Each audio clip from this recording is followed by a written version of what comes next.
In the middle of an economic crisis, one mid-Missouri community still pulled off a successful fundraising effort. In tonight's Sarah Story, KOMU 8 Sarah Hill shows us what $20 will buy you in Wellsville.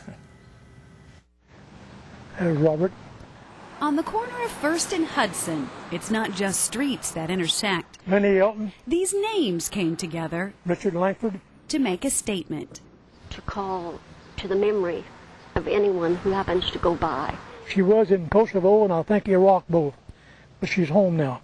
Nowadays, if you ask people whom they remember from previous wars, Gene Eldinghoff, they might say Truman, Eisenhower, or even Hitler.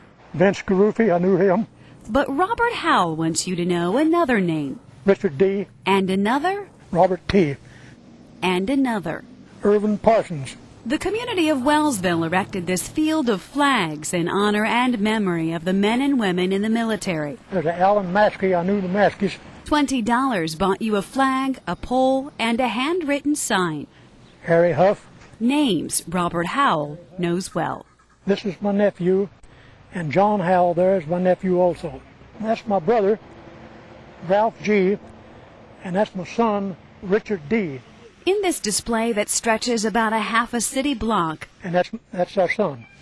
The Howell family has about a dozen flags. It brings back the memory of some bad times.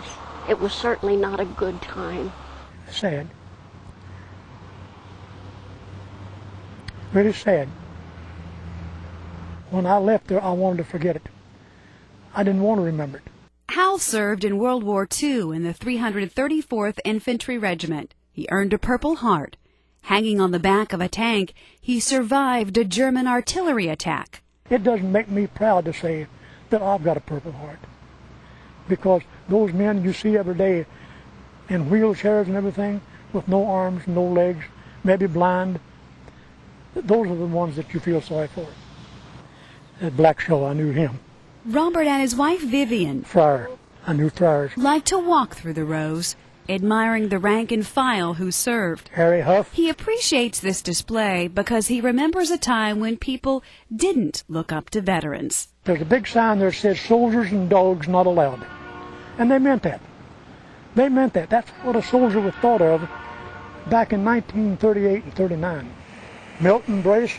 Now today, in a sign of our times, land of the free, Don Poole. thank a veteran. I can only do what everybody else does. Just thank them for their service. And God bless them. George Fort. And hold on to their names. Charles Jennings. With videographer Scott Schaefer. And Ralph G. Howell. That's a Sarah story. Cecil Terrence. Yeah, I knew him. Kent Myers Community Betterment was responsible for putting up the display, which drew more than 330 flags to Wellsville. The display is no longer running, but if you'd like to see additional pictures of it, you can check our website, KOMU.com. Just click on a Sarah Story. And a reminder to watch a special edition of Sarah Stories next week from Washington, D.C., as she follows a group of mid-Missouri veterans seeing their memorials for the first time. Show Me Honor Flight, a special edition of Sarah Stories, begins next Monday at 6 from the nation's capital.